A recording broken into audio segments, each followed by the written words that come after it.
देख रहे हैं प्रदेश का सबसे भरोसेमंद news channel India news Uttar Pradesh Uttarakhand और मैं हूं आपके साथ गीतांजलि। उत्तर प्रदेश में होने वाले चुनाव में गिनती के महीने रह गए हैं। अब ऐसे में सभी राजनीतिक पार्टियां ताबड़तोड़ रैलियां कर रही हैं, जीत का दम भर रही हैं और इन सबके बीच देश की सबसे पुरानी राजनीतिक पार्टी कांग्रेस सियासत के सबसे बड़े सूबे में वापसी का सपना देख रही है। बड़ी बड़ी घोषणाओं के साथ प्रियंका यूपी कांग्रेस की कप्तान बनी हुई है, लेकिन युवाओं के साथ लेकर चलने की जो जुगत में लगी कांग्रेस को एक बड़ा सियासी झटका लगा है। दरअसल पार्टी के दिग्गज युवा नेता ललितेश पति त्रिपाठी और उनके पिता राजेश पति त्रिपाठी ने बंगाल की सीएम ममता बनर्जी के साथ हाथ मिला लिया है। और इससे पहले सबसे अहम बात भी आप जान लीजिए, जहां प्रियंका गांधी महिलाओं को आगे करने की बात कर रही हैं, ऐसे में ललितेश का उस पार्टी में जाना जिसकी मुखिया एक महिला हो और बीजेपी के लिए सबसे बड़ी चुनौती बनकर साबित हुई हो, तो इन सब के सियासी मायने आखिर क्या होंगे? अगले आधे घंटे हम इस मुद्दे पर चर्चा करेंगे।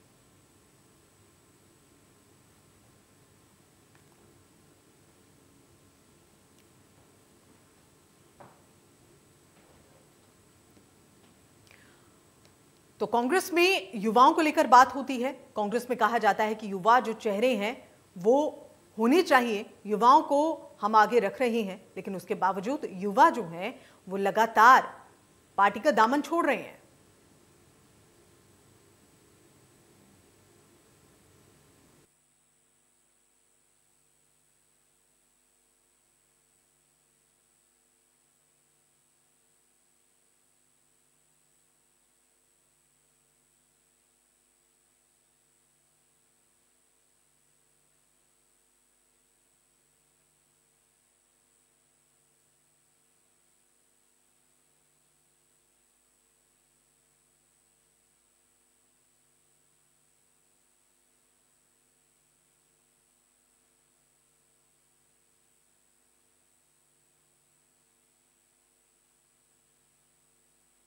को ललितेश ने कैसे झटका दिया है, ये खबर हम आपको बता रहे हैं।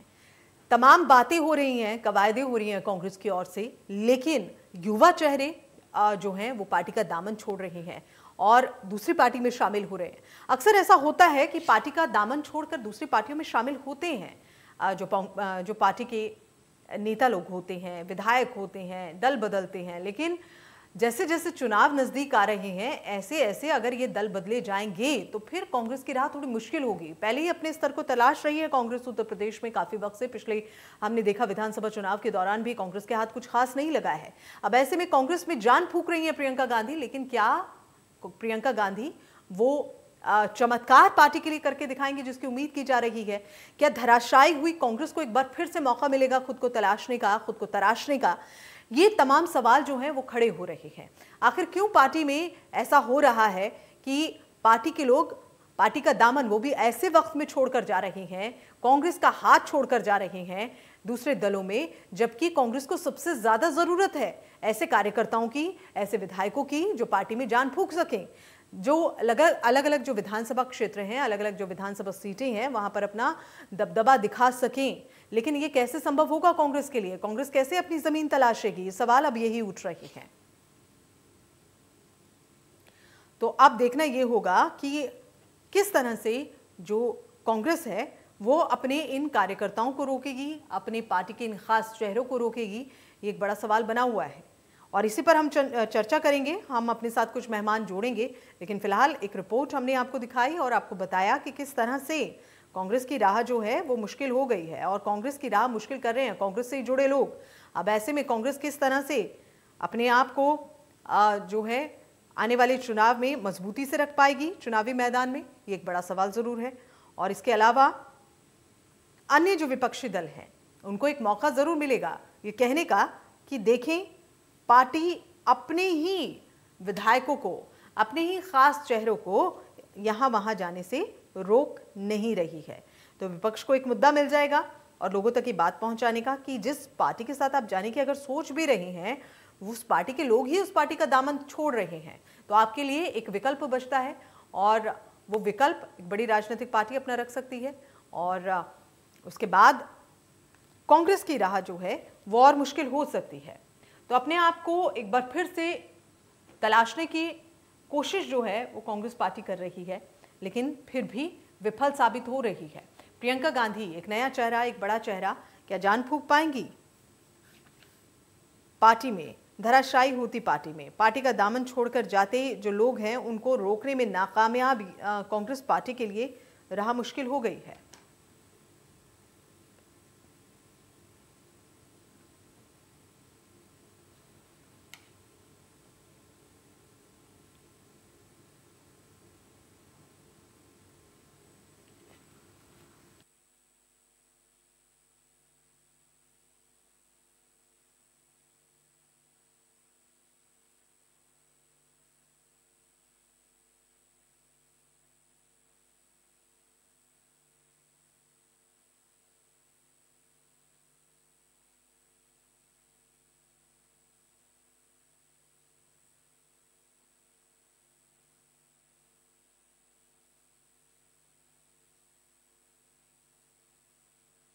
बाईस यूपी चुनाव से पहले क्या कुछ हो रहा है? कांग्रेस छोड़ने के बाद ललितेश पति जो हैं त्रिपाठी, ये टीएमसी में शामिल हो गए हैं और किस तरह से इनका राजनीतिक सफर रहा है ये हम आपको दिखा रहे हैं लगातार टेलीविजन स्क्रीन पर ग्राफिक्स के जरिए। आप देख सकते हैं कब इन्होंने पार्टी ज्वाइन की, 2012 में, 2014 में मिर्जापुर से सांसदीय उन्होंने चुनाव लड़ा लेकिन हार गए।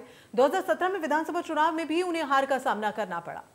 ऐसे में 2022 यूपी चुनाव से पहले ललितेश का कांग्रेस पार्टी से इस्तीफा देना क्या कांग्रेस पार्टी के लिए नुकसानदायक रहेगा, या फिर कांग्रेस पार्टी ललितेश की जगह कोई एक ऐसा चेहरा लेकर आएगी जो शायद कांग्रेस को फायदा पहुंचा पाए? लेकिन अब सवाल यह है कि वो नया चेहरा, वो खास चेहरा पार्टी कहां से लेगी, कहां से लेकर आएगी? हालांकि जैसा हम लगातार जिक्र कर रहे हैं और आपको बता रहे हैं कि जैसे जैसे चुनाव नजदीक आते हैं, किसी भी राज्य में विधानसभा चुनाव जब नजदीक आते हैं तो सभी विपक्षी दलों में होड़ होती है एक दूसरे के विधायकों को अपनी ओर आकर्षित करके, अपनी ओर खींचने की, अपनी पार्टी में शामिल करने की। लेकिन कांग्रेस, ऐसा क्या विकल्प कांग्रेस के पास होगा जो ललितेश की जगह को भर सकेगा?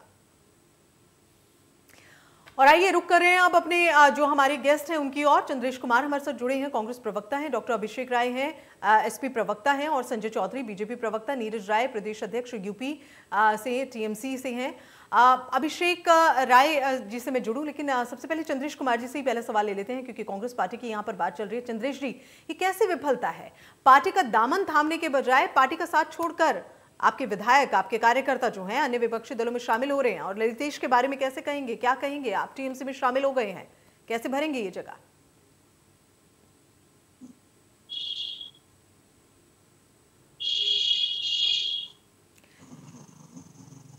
चंद्रेश जी, आप अपने आप को अनम्यूट करें सर, आपको आवाज आए, मिल पाए, क्योंकि ये सुनना और इसका जवाब देना आपके लिए बहुत जरूरी है। सर, आपको आवाज मिल रही है चंद्रेश जी? चलिए चंद्रेश जी से जुड़े, लेकिन सबसे पहले एक बड़े राजनीतिक दल जो कि इस वक्त सत्ता में भी हैं, संजय चौधरी बीजेपी प्रवक्ता हमारे साथ जुड़े हुए हैं, उनसे ही सवाल कर लेते हैं। संजय जी, ललितेश का जाना कांग्रेस के लिए एक बड़ा झटका है, चुनाव बेहद नजदीक है, ऐसे में पार्टी के लोग, खास चेहरे अगर जाते जाएंगे तो फिर पार्टी का जनाधार क्या रह जाएगा, आधार क्या बनेगा? आवाज आ रही है मेरी?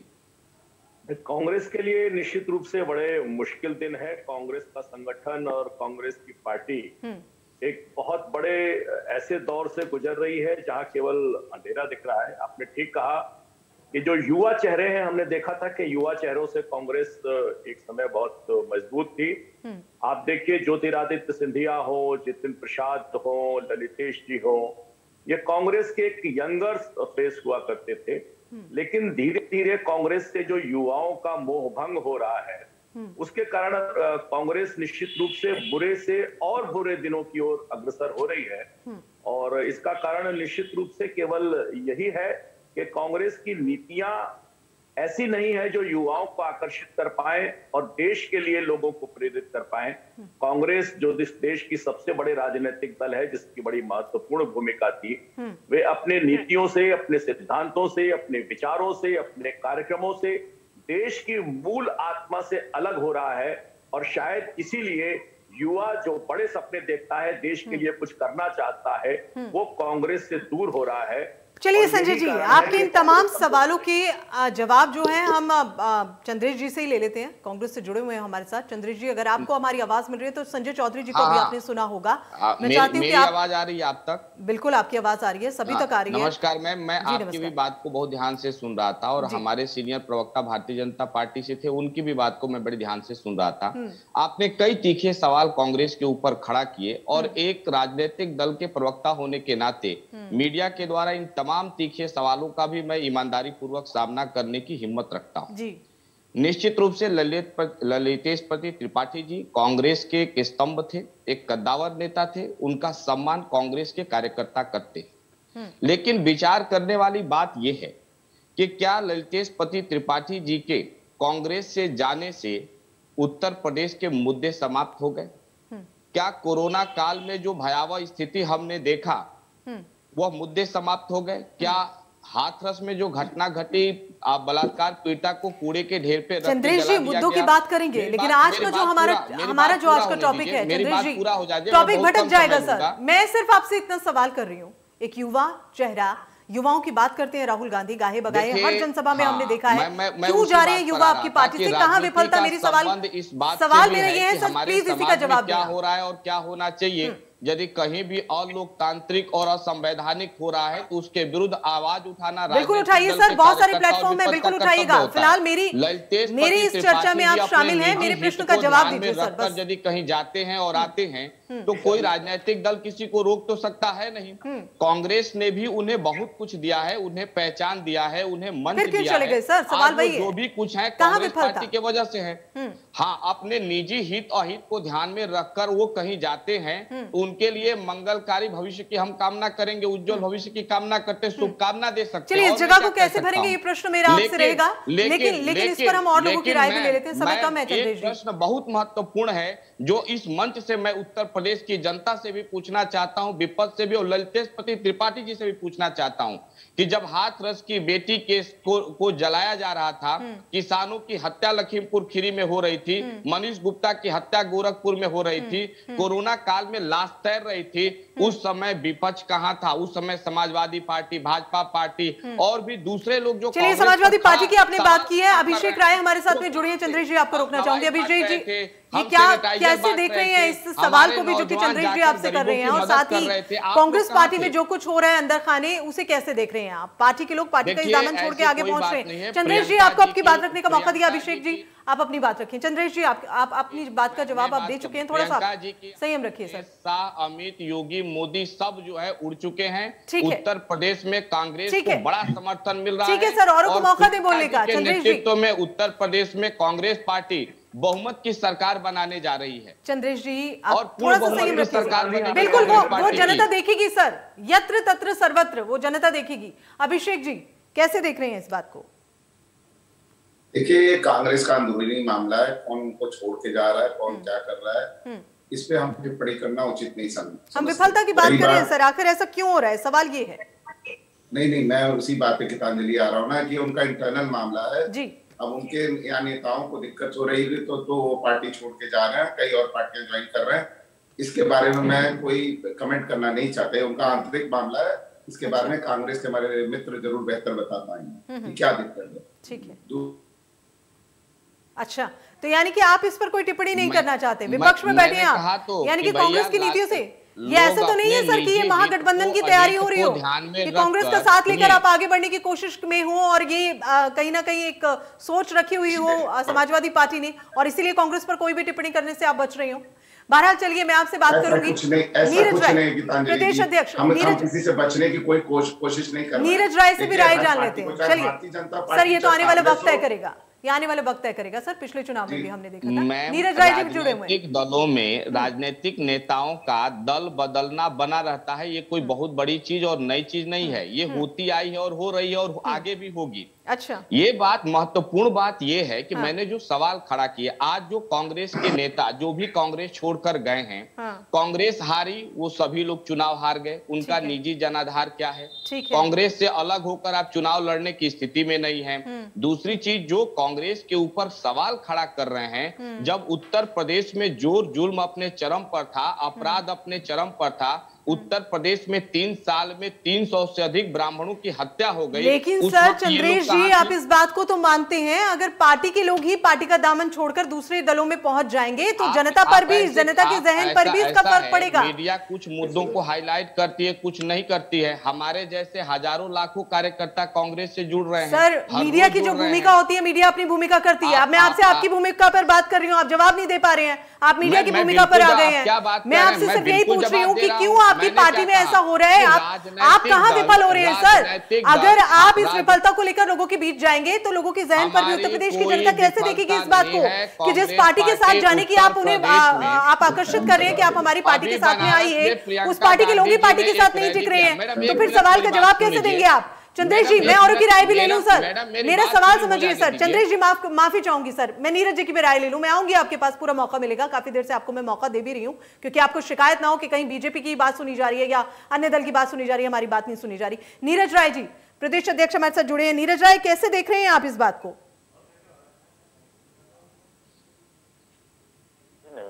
और हिंदुस्तान में देखा जाए तो दल इस दल से उस दल में आने जाने की प्रक्रिया कोई नई नहीं है। और रही बात कांग्रेस के नेताओं का हमारे पार्टी में आना, तो यह भी कोई बहुत बड़ी नई बात नहीं है। चुनाव आ रहे हैं या संगठन के विस्तार के दृष्टिगत भी इसे देखा जा सकता है। और हमारी विचारधारा से संबंधित हर एक उस नेता का हमारे दल में स्वागत है जो आकर उत्तर प्रदेश और देश के अंदर जो एक तानाशाह और झूठ से ओतप्रोत सरकारें चल रही है, उन सरकार से लड़ाई लड़ने में अगर हमको सक्षम पाने वाले लोग हमारे साथ आना चाहते हैं तो स्वागत है। इसमें रही बात की अच्छा नीरज जी, बिल्कुल स्वागत है और मैं इस बात से बिल्कुल सहमत हूं कि जैसे जैसे चुनाव आते हैं सभी दल, बिल्कुल सही, आप सभी की राय बिल्कुल सही है कि जैसे जैसे चुनाव नजदीक आते हैं ये दल बदलने की प्रक्रिया तो होती ही है। क्या कहकर आपने बुलाया है ललितेश जी को? क्या कांग्रेस में नहीं मिला है जो आपकी पार्टी में मिलेगा? चलिए इसका जवाब दे दीजिए। देखिए, मैं जवाब दे रहा हूँ। देखिए गीतांजलि, मैं उस पार्टी का प्रतिनिधित्व नहीं कर रहा हूँ कि जो जीत के आगे और हार के पीछे रहती हो, वो दूसरों पे आवाज उठाती हो। पार्टी जब उससे सवाल पूछा जाता है तो मुंह में दही जमा लेती हो। अब आपने पूछा कि क्या कहकर हमने ललितेश को बुलाया। आपको भी पता है कि उत्तर प्रदेश में तृणमूल कांग्रेस अपने संगठन के विस्तार में पूरा जोर लगाकर चल रही है। तो जहां पर संगठन के विस्तार होते हैं वहां पर किसी भी आने वाले को कोई लालच नहीं दिया जाता है। अपने संगठन का विस्तार कर रहे हैं लेकिन औरों के विस्तार में तो कटौती कर दी आपने। अरे सुनिए और भारतीय जनता पार्टी जब किसी को अपने में लेकर आती है, स्पष्ट रूप से कर देना सुनिए ना, भारतीय जनता पार्टी किसी को आपकी पार्टी का कोई साथ छोड़कर दूसरी पार्टी में जा रहा है, आपका विस्तार क्यों नहीं कम हो रहा है सर? आपके लोग दूसरी पार्टी में जा रहे हैं, आपकी पार्टी में फर्क नहीं पड़ रहा है क्या सर? आप ये कहना चाह रहे हैं? नीरज राय जी को अपनी बात पूरी रखने दीजिए। नीरज राय जी, आप अपनी बात पूरी रखिए। स्पष्ट हो गया कि उत्तर प्रदेश की जनता किसके साथ है। बनारस की रैली ने स्पष्ट कर दिया कि उत्तर प्रदेश की जनता किसके साथ है। वो उत्तर प्रदेश की जनता को जवाब देने दीजिए ना सर, वो आने वाले वक्त को जवाब देने दीजिए। नीरज जी को अपनी बात पूरी करने दीजिए। हाँ। नीरज जी, और देखिए, वो लालच देना और एजेंसियों का डर दिखाकर अपने में शामिल करने और करवाने का काम सिर्फ एक पार्टी करती है, भारतीय जनता पार्टी। आपने देखा देश के जिन जिन प्रदेशों में इनके में पार्टी में नेताओं का आना हुआ था, किसी पे ईडी, किसी पे सीबी, और ये लोग ए से लेकर जेड तक की एजेंसी दौड़ाते हैं। तृणमूल कांग्रेस तो एक ऐसे ही जनता की पार्टी है, जनता नेता बनाती रही है हमारे यहाँ। तो हम लोग लालच देकर नहीं, अपने काम के बल पर लोगों को आकर्षित करने का प्रयास करते हैं। आपके काम का बल कांग्रेस से ज्यादा था, आपके काम का बल कांग्रेस से ज्यादा था, इसलिए आपने कहा कि भाई कांग्रेस छोड़िए, आइए, वेलकम है, स्वागत है आपका। चलिए संजय चौधरी जी, कई आरोप लग रहे हैं संजय चौधरी जी आप पर भी। बीजेपी पार्टी लोभ देकर, लालच देकर लोगों को आकर्षित करती है, लेकिन नीरज राय जी का कहना है कि अपनी पार्टी के काम से उन्होंने आकर्षित किया और ललितेश जी पार्टी में शामिल हो गए। नहीं, मैं देख रहा हूं कि इनकी पार्टी बहुत अच्छा काम कर रही है उत्तर प्रदेश में, ये दिखाई दे रहा है। अभी मेरे कांग्रेस के मित्र कह रहे थे कि ललितेश जी हार गए क्योंकि उनका कोई जनाधार नहीं था। हारने वाले का अगर जनाधार नहीं था तो ये आपका तर्क क्या राहुल गांधी पे लागू होता है? राहुल गांधी जी लोकसभा का चुनाव हार गए क्योंकि राहुल जी का कोई जनाधार नहीं था। तो मुझे लगता है कि ऐसे बचकाने तर्क से कांग्रेस को भी बचना चाहिए। और कितना काम तृणमूल कांग्रेस उत्तर प्रदेश में कर रही है, ये समाजवादी पार्टी के प्रवक्ता बहुत बेहतर बता सकते हैं। वास्तव में जितना आप बंगाल में कर रहे थे, किसी भी राजनीतिक दल से लगातार युवाओं का जाना बहुत बड़ी घटना है। और बिहार में भी अभी देखा होगा, कल लालू यादव आपके सांसद जो है पार्टी छोड़ रहे हैं, मतलब इनसे सवाल पूछेंगे तो मुंह में दही जमाएंगे, छोड़ रहे हैं, दूसरे पे उंगली उठाएंगे। किसी पार्टी के कार्यकर्ता, अरे भाई अपने जाने वाले नेताओं के बारे में संजय जी बोलिए ना। पार्टी छोड़ रहा है, ये बड़ी घटना नहीं है, क्या बात करते हैं आप? देश को जोड़ रही है। जो भी राजनीतिक दल से लोग टूटेंगे, लोग हटेंगे, वो राजनीतिक दल कमजोर ही होगा। मुझे लगता है कि शायद जो भी लोग होंगे, चाहे मैं कहता हूँ ज्योतिरादित्य सिंधिया बड़ा नाम थे कि नहीं थे, आप बताइए, जितिन एक बड़ा नाम थे कि नहीं थे, ललितेश जी को आप चाहे जो कुछ करें, पूर्वांचल में उनकी अच्छी छवि थी कि नहीं थी? चंद्रेश जी को नकारते हैं तो कांग्रेस सीधा सीधा आपसे पूछा जा रहा है सर, आंसर करें सर। देखिए ऐसा है कि मैंने पहले ही आपको कहा कि बहुत सारे नेता ऐसे भी होते हैं जो हमेशा राजनीतिक हित अहित को ध्यान में रखकर अपने व्यक्तिगत हित को आगे बढ़ते हैं, उनका सार्वजनिक हित से बहुत कुछ लेना देना नहीं होता है। आपने जिन 3 बड़े नेताओं का नाम लिया, कांग्रेस ने क्या उन्हें नहीं दिया? आप ये बताइए। जतिन प्रसाद के पास पश्चिम बंगाल के प्रभार की जिम्मेदारी थी, उसके बाद सुनिए, उसके सुन लीजिए पूरी बात, आपके पास संगठन में बड़ा दायित्व था, कांग्रेस ने आपको युवा मंत्री के रूप में आपको स्थापित किया था, कांग्रेस ने आपको पहचान दिया। उत्तर प्रदेश में 3 साल में 300 ब्राह्मणों की हत्या हो गई, आप एक शब्द नहीं बोले। आपको हमने केंद्र में मंत्री बनाया, आप राज्य में कैबिनेट मंत्री बनने गए, वो भी ऐसा जिसके पास कोई बजट नहीं है। आप सरकार चुनाव सामने है, आप मंत्री 3 महीना के लिए बनने गए, आपका प्रमोशन हुआ कि डिमोशन हुआ? आपने आप सुनिए और सुनिए कांग्रेस पार्टी, सुन लीजिए, प्रियंका गांधी जी ने अभी बनारस में रैली की है, 31 तारीख को गोरखपुर में रैली है। आपको स्पष्ट हो जाएगा कि उत्तर प्रदेश की जनता किसके साथ है। जब भाजपा का जोर और दूध, सुनिए सर संजय चौधरी जी, जब भाजपा का जोर, चंद्रेश जी रैली कब से डिसाइड करने लगी? कांग्रेस पार्टी सड़क से लेकर संसद तक लड़ाई करने का काम किया। ऐसे समय में रैली ये कब से निर्धारित करने लगी कि जो उत्तर प्रदेश की जनता है वो उसी पार्टी के साथ में जाएगी जिस पार्टी के लिए वो जुटी है? ऐसा कहाँ होता है सर? मैं आपसे ये पूछना चाह रही हूँ, आपने कहा कि ललितेश को पार्टी ने बहुत कुछ दिया, आपने कहा कि एक अच्छी जगह दी, और नीरज राय जी का कहना है कि हमने बहुत अच्छा उनके लिए सोचा, हमने उनका वेलकम किया। आपने भी उनका वेलकम किया और नीरज राय कहते हैं कि हमारी पार्टी में आए, हमने भी उनका वेलकम किया, लेकिन उसके बावजूद ये विफलता। सर यही तो मेरा प्रश्न है कि मैं आपसे एक सवाल पूछना चाहता हूं। बिल्कुल पूछिए सर। आप मैं आपके सवाल का जवाब तो आपको देना है, लेकिन मैं दे देती हूँ। चैनल पर हैं, कल आप दूसरा न्यूज चैनल ज्वाइन कर लेती हैं, तो क्या इंडिया न्यूज चैनल समाप्त हो जाएगा? बिल्कुल समाप्त नहीं होगा सर, बिल्कुल समाप्त नहीं होगा। लेकिन अगर किसी चैनल को किसी सर, इस प्रश्न का जवाब मैं आपको इतना अच्छा दे सकती हूँ कि आप दोबारा प्रश्न नहीं कर पाएंगे मुझसे। मेरा प्रश्न आपसे है, बिल्कुल सर, बिल्कुल सही कह रहे हैं आप। किसी व्यक्ति को आप इन बातों को तो कह रहे हैं, लेकिन आप इस बात को कैसे नजरअंदाज कर सकते हैं सर कि पूरी कोशिश के बावजूद आपकी पार्टी का दामन छोड़कर लोग जा रहे हैं दूसरे अन्य दलों में? क्यों नहीं रोक पा रहे हैं आप? चेहरा नहीं है आपके पास सर। संजय जी एक मिनट 2 चेहरे पर कैसे खेलेंगे सर? अरे मेरी बात पूरी होने दीजिए, आप अपनी बात करेंगे तो हम क्या कहेंगे? आप सुनिए मेरी बात, मैंने ये बात कहा।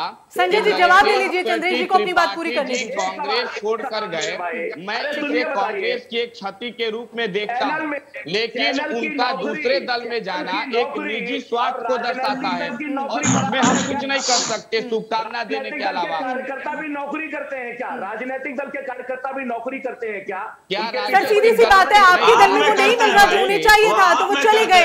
ये तो किसी भी सेक्टर की बात है सर। मेरा एग्जांपल आप दे रहे थे, उसे छोड़िए। राजनीतिक दल के कार्यकर्ताओं का क्या कहीं निजी स्वार्थ नहीं होता है क्या? राजनीतिक दल आप पूरे देश की संपत्ति को अडानी अंबानी कौड़ी सर ये कैसी बातें कर रहे हैं चंद्रेश जी? 20,000 करोड़ नेता लोग तो कहते हैं कि हमारा जीवन ही लोगों के लिए समर्पित है, तो वहाँ निजी स्वार्थ कहाँ आ गया सर? नहीं करा पाए, आप अपनी पार्टी के स्वार्थ नहीं है, यानी कि आज, अरे चंद्रेश जी आज ललितेश जी आपकी पार्टी में नहीं है तो आप उनको कह रहे हैं कि वो निजी स्वार्थ के लिए चले गए हैं सर? ये कैसे पार्टी के लिए स्टैंड ले रहे हैं आप सर? यानी कि जो इंसान आपकी पार्टी में काम करके गया आपने उसे मिट्टी कर दिया सर?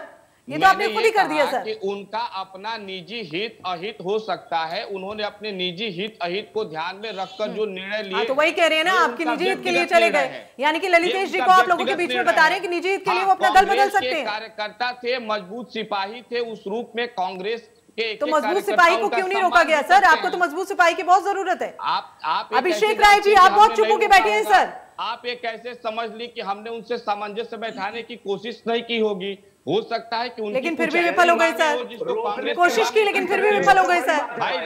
अभिषेक राय जी, इस चुप्पी का क्या कारण है? देखिए, नीरज जी की चुप्पी तो समझ में आती है, नीरज जी की चुप्पी तो समझ में आती है, उन्हें तो जो चाहिए था उन्होंने कर लिया।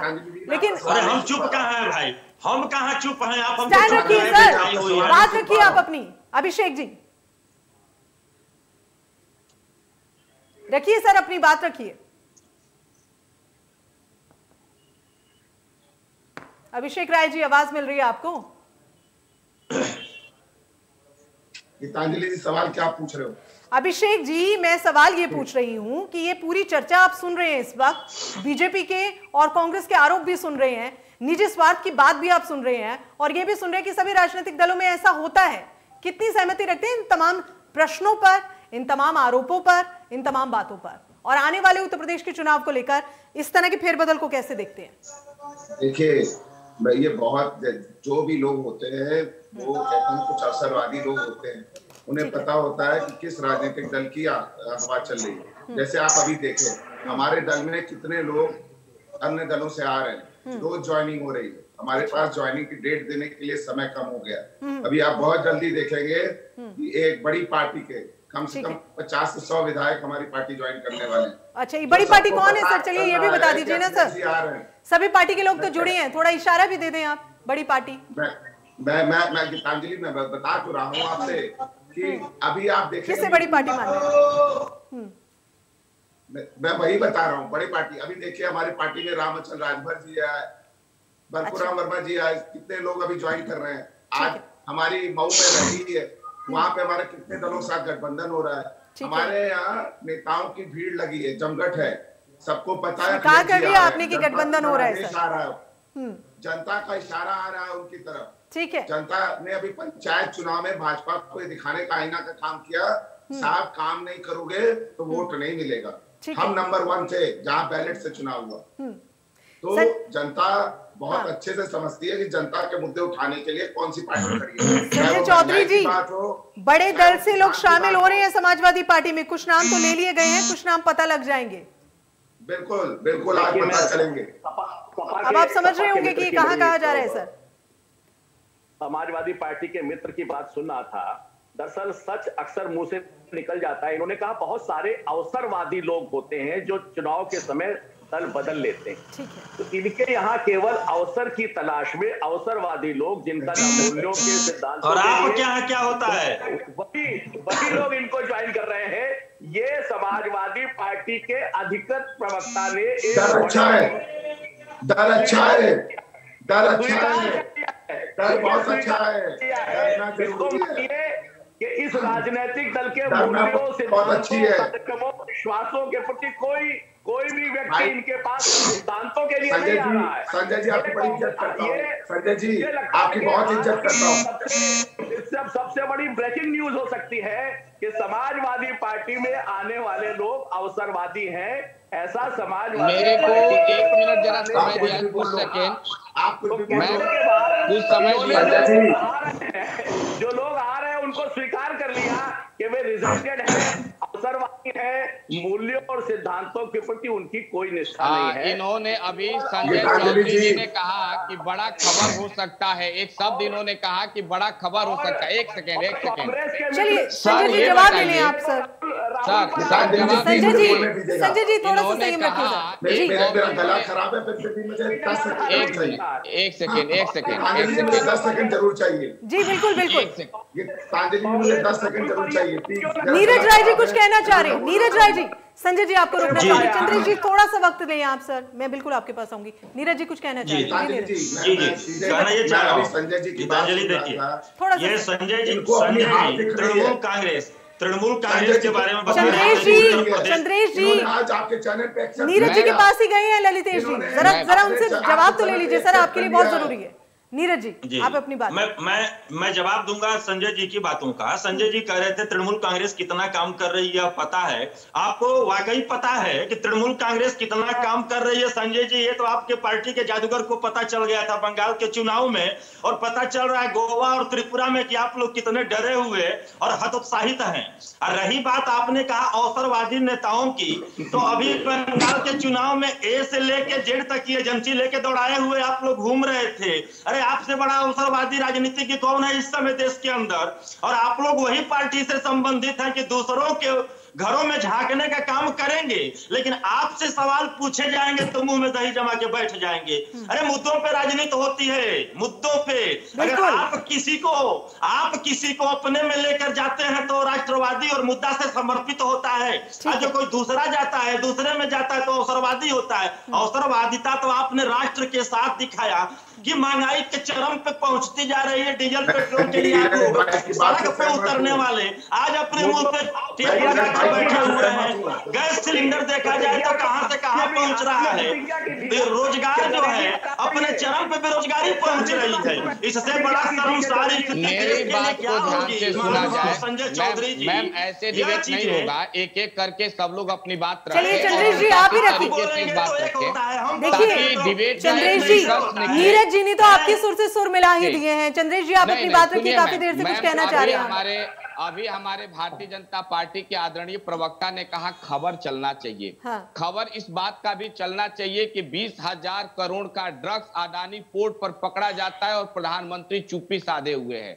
खबर इस बात का भी चलना चाहिए कि आतंकवाद का विरोध करने वाला भारत आज प्रधानमंत्री के नेतृत्व में आतंकी संगठन तालिबान से छुप छुप कर मिलने का काम कर रहा है। चंद्रेश जी इस तरह की बात ना करें सर, हुए हैं प्लीज। ये अंतर्राष्ट्रीय नहीं, इस मुद्दे को नहीं उठाइए सर, क्योंकि ये हमारे देश काल में उत्तर प्रदेश में गंगा में लाशें तैर रही थी। ठीक है, ये जवाब आप ले सकते हैं सर। के रेत में लाशें दफन हो रही थी। खबर इस बात का भी चलना चाहिए कि उत्तर प्रदेश में नौजवान रोजगार मांग हैं और भारतीय जनता पार्टी उनके ऊपर लाठी बरसाने का काम करती है। खबर यह भी चलना चाहिए कि भारत का संविधान नागरिकों के गरिमा और सम्मान की जिंदगी देने की बात करता है। इन्होंने हाथरस की मृतिका को कूड़े के ढेर पर रखकर जला दिया। खबर यह भी चलना चाहिए कि मनीष गुप्ता की हत्या गोरखपुर में प्रशासन के द्वारा कर दिया। संजय जी ये बड़े आरोप हैं आप पर, ये बड़े आरोप हैं संजय जी आप पर, बड़े आरोप हैं और सभी राजनीतिक दल एक ही सुर मिला रहे हैं। जवाब भी चाहिए और आने वाले वक्त में ये मुद्दे आपके लिए कहीं ना कहीं राह कठिन ना कर दे विधानसभा चुनावों की। संजय जी देने के लिए अब जरा कान खोलकर जवाब सुनने के लिए तैयार हो जाइए। ठीक है आप करते हैं ना, महाराष्ट्र में तो आपकी सरकार है, अनिल देशमुख यूपी में वहां के गृह मंत्री है कि नहीं है? यूपी में सुन लीजिए, अडानी पोर्ट पर पकड़े गए ड्रग्स पर प्रधानमंत्री का क्या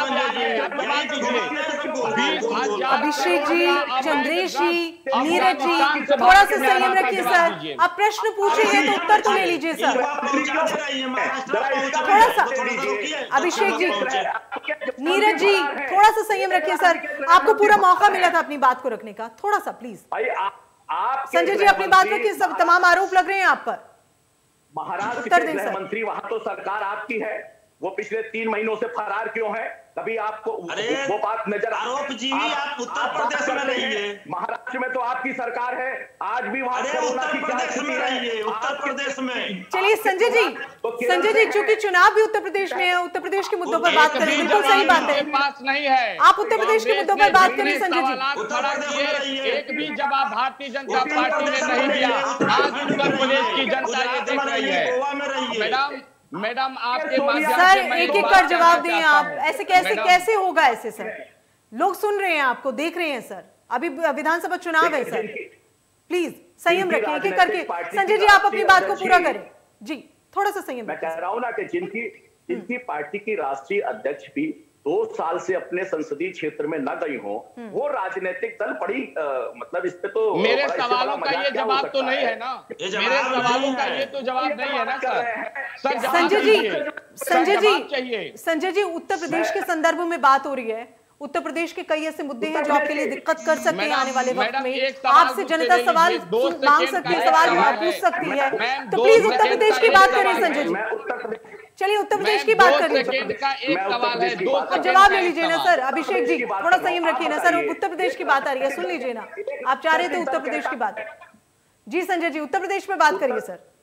उत्तर प्रदेश में देखिए, कांग्रेस के नेतृत्व के मैं नमूने दिखाता हूं। उनका जो राष्ट्रीय अध्यक्ष है वो 2 साल से अपने संसदीय क्षेत्र में नहीं। मेरे सवाल का ये जवाब नहीं है ना सर, मेरे सवालों का ये जवाब नहीं है ना, आप जवाब क्यों नहीं दे रहे हैं?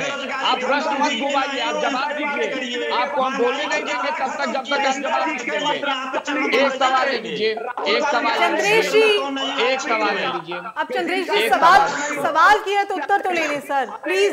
मैम कहाँ ये जवाब दे रहे हैं? दे रही है सर, आप जवाब सुनेंगे तभी ना सर, आपकी बात को आराम से सुना ना sir, please please Sanjay ji. तो यह पहले तुलना करें कि हमारे देश के प्रधानमंत्री ने 2 करोड़ हर वर्ष रोजगार दिया कि नीरज जी, अभी आप उत्तर प्रदेश की बात कर रहे थे, अब आप प्रधानमंत्री पर चले गए हैं सर। डिबेट कहीं तो जाने दीजिए ना सर, आप दाएं बाएं भी चलेंगे और सीधा भी जाना है आपको। नीरज जी थोड़ा संयम रखिए प्लीज सर। मैं एक सवाल मैं पूछ लूं, सिर्फ एक सवाल मेरा है, एक सवाल है प्रधानमंत्री जी। मैं 2 सेकंड दे दीजिए। बताइए चंद्रेश जी। मेरा 2 सेकंड का एक संजय जी थोड़ा संयम रखिए सर, एक सवाल पूछना चाहते हैं चंद्रेश जी। एक सवाल है बस, एक सवाल है मेरा, 2 सेकंड का एक सवाल है। पूछिए सर। गोरखपुर में जहाँ से मुख्यमंत्री जी आते हैं, मेडिकल कॉलेज की एक संविदा कर्मी वेतन समय से न मिलने के कारण आत्महत्या कर ली। ये उत्तर प्रदेश की स्वास्थ्य व्यवस्था है, इस पर मैं भारतीय जनता पार्टी के प्रवक्ता की प्रतिक्रिया। मेरा निवेदन है, आप सब चुप रहे। संजय चौधरी जी से सवाल किया, उन्हें जवाब देने दीजिए। संजय जी, दरअसल बात क्या होती है, एक साधारण सा है कि अगर आपके कमरे के अंदर बहुत सारी गंदगी हो तो उसमें थोड़ी भी गंदगी अगर डाल देते हैं तो गंदगी नहीं लगती। कूड़ा घर में अगर आप 1 बाल्टी कूड़ा डाल दे तो कूड़ा नहीं लगता है, लेकिन अगर घर का फर्श साफ हो तो एक दिन का भी गंदगी जैसा लोग को दूर से दिख जाता है, वही स्थिति है। मैं कहना चाहता हूं, मेरे प्रश्न का ये जवाब है क्या? सर रुक तो जाइए चंद्रेश जी, रुकिए तो सही, संयम तो रखिए सर। संजय जी अपने शब्दों को ऐसा रखिए कि एकदम समझ में आए, उसे समझने में वक्त ना लगे। चंद्रेश जी को वक्त लग रहा है सर समझने में, सीधे हम समझ रहे हैं, वो घुमा रहे हैं, मैं समझ रहा हूं। भारत के इतिहास में एकमात्र ऐसी घटना बता दीजिए कि एक ही दिन किसी राज्य के अंदर 9 मेडिकल विश्वविद्यालय जनता को समर्पित कर दिए गए हो। उसमें कितने ऐसे मेडिकल कॉलेज थे जिसको आपने जीरो से शुरू किया? चंद्रेश जी अब आप कहीं रुकेंगे सर? चंद्रेश जी मैं माफी चाहूंगी, मुझे आपका ऑडियो डाउन करना पड़ेगा सर, अच्छा लगेगा आपको? सवाल पूछे, जवाब तो ले लें सर, उसके बाद पूछ लीजिएगा दोबारा सवाल। जी संजय जी। कांग्रेस के मित्र जवाब नहीं सुनना चाहते। संजय जी आप जवाब दीजिए, मेरे पास समय भी कम है जी। मैं बड़ी विनम्रता से कहना चाहता हूँ कि जनता को जो मेडिकल कॉलेज मिल रहे हैं, एक ही दिन में ये ऐतिहासिक उपलब्धि थी कि 9 मेडिकल कॉलेज उत्तर प्रदेश में एक साथ समर्पित किए गए। ठीक है। स्वास्थ्य के नजरिए से उत्तर प्रदेश सबसे बड़ा होने के बावजूद भी कोरोना की स्थिति में भारत के किसी भी राज्य में सबसे अच्छा प्रदर्शन करने वाला अगर कोई राज्य रहा तो वो उत्तर प्रदेश रहा। अच्छा। और सरकारों से अगर आप कंपेयर करेंगे तो आपको समझ जाएगा। WHO जिस चीज का समर्थन कर रहा है, विदेश में जिसको समर्थन कर रहा है, और इसी कारण कोरोना में आप देखिए इन राजनीतिक दलों ने कोरोना के वैक्सीनेशन का भी विरोध किया। यानी सामाजिक स्थिति में जो लोग इतने विरोध के स्तर पर हैं, ये राजनीतिक सिद्धांतों के आधार पर नहीं करते। आज उत्तर प्रदेश में चलिए, इस बीच अभिषेक राय जी काफी देर से एक अपना प्रश्न पूछना चाह रहे हैं, अपनी बात रखना चाह रहे हैं। अभिषेक जी बहुत कम वक्त है मेरे पास सर, क्योंकि आप बार बार बोल रहे हैं तो मैं आपको वक्त दे रही हूँ जी। मैम भाजपा के प्रवक्ता का जवाब भी मुझसे ले लीजिए। मैं अभिषेक जी को अपनी बात रखने दें प्लीज, थोड़ा सा वक्त बहुत कम बोले, जबकि उन्हें बोलना चाहिए था और इशारा दे दिया है कि गठबंधन में करेंगे काम, लेकिन कोई बात नहीं, आप अपनी बात रखिए अभिषेक जी। देखिए मैं आपको एक बहुत सीधी सी बात बता रहा हूँ। अभी हमारे भाजपा के मित्र कह रहे थे कि अवसरवादी की बात, स्वामी प्रसाद मौर्य के ऊपर भ्रष्टाचार के आरोप थे, इन्होंने ज्वाइन कराई पार्टी, मंत्री बना दिया। जितिन प्रसाद जी ने 4 साल भाजपा को गाली दी, अभी उन्होंने पार्टी ज्वाइन करी, मंत्री बना दिया। इनके पास ये कौन सा नया छन्नी आई है जिससे एक दिन ये आरोप लगाते हैं, अगले दिन वो स्वच्छ हो जाता है? अवसरवादी ऑप्शन ये देते हैं। यानी कि आप ये सर ये कहना चाहते हैं आप कि अन्य दलों में कोई इस तरह गीतांजलि जी, मेरा जवाब please let me complete, please let me complete. हाँ प्लीज कंप्लीट। अभी इन्होंने कहा 9 मेडिकल कॉलेज खुले, 40% से ज्यादा काम वहाँ भी हुआ नहीं। ठीक है, इतनी क्या जल्दी थी, इतनी क्या घबराहट थी? अखिलेश जी का डर सता रहा था कि आपको अधूरे काम का वो करना पड़ा। आपने उन 9 मेडिकल कॉलेजों से कितनों का शिलान्यास किया है, कितनों का उद्घाटन किया? सीधा सवाल सीधा जवाब। चलिए अब सवाल तो कई है, देखिए सवालों की बौछार तो कई है, क्योंकि मेरे पास वक्त बहुत ही कम है। संजय जी, आप पर सवाल कई उठे हैं, आपने जवाब भी दिए हैं। चंद्रेश जी, आपकी पार्टी पर एक सवाल सिर्फ ये मैंने पूछा था कि आखिर आपकी पार्टी में ऐसा क्या कमी आ रही है कि पार्टी से लोग जा रहे हैं, आप कह रहे हैं दल बदलते हैं लोग, अपने निजी स्वार्थ के लिए दल बदलते हैं। तो इस तरह के तमाम सवालों के जो जवाब है वो आप लोग दे रहे हैं अपने अपने तरीके से, लेकिन सवाल वही है कि जनता के मुद्दे जो है वो कहीं ना कहीं इस तरह की बातचीत जो आप करते हैं ना सर, आरोप प्रत्यारोप, उसमें भटक जाते हैं और वो जनता अपने सवालों के जवाब जरूर लेके रहेगी और उसका उत्तर भी आपको मिल जाएगा उत्तर प्रदेश में होने वाले विधानसभा चुनाव में। बहरहाल आप सभी हमारे साथ इस चर्चा में जुड़े, बहुत बहुत शुक्रिया हमारे साथ इस चर्चा में जुड़ने के लिए आप सभी का। तो उत्तर प्रदेश में आने वाले विधानसभा चुनाव में क्या होगा ये तो आने वाला वक्त तय करेगा और उत्तर प्रदेश की जनता तय करेगी, लेकिन इस तरह के आरोप प्रत्यारोप को अभी आप सुन रहे थे और ये शायद कभी खत्म नहीं होंगे और कम से कम चुनाव आने तक तो लग नहीं रहा इसके आसार। फिलहाल इस बड़ी बहस में इतना ही, दीजिए इजाजत, नमस्कार।